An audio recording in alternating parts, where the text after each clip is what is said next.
What we have discussed are the components of communicative competence. By this time, I'm sure you've already understood that grammar should never be forgotten in communicative language teaching because we can never teach language in a vacuum.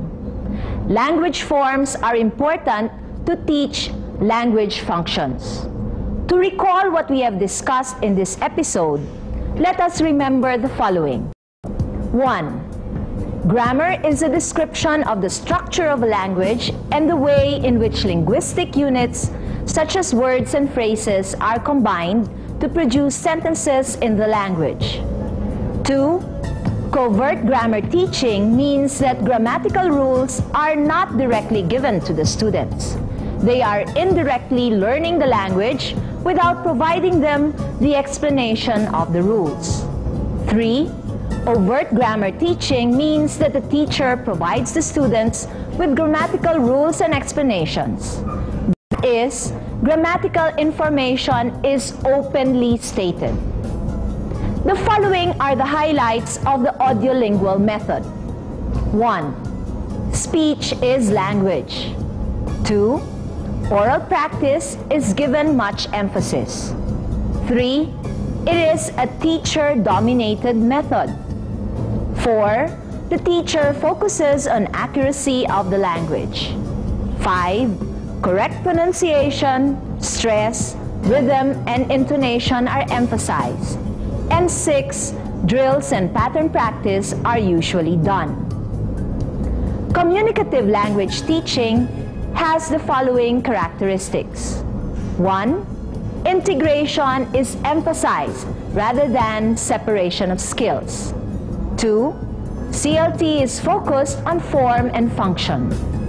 3. CLT is learner-centered rather than teacher-centered. 4.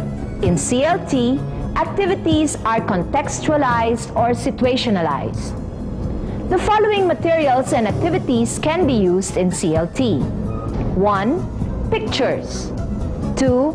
Authentic materials. 3. Cartoon strips. 4. Language games. 5. Role play. 6. Debate. 7. Panel discussion. Communicative competence has the following components. 1. Grammatical competence. 2. Discourse competence. 3. Sociolinguistic competence. And 4. Strategic competence. As teachers of English, how do we really teach grammar? Do we give more emphasis on usage or on use? Do we adhere to the overt or the covert way of teaching grammar? Or do we use both of them? You must be able to make these decisions.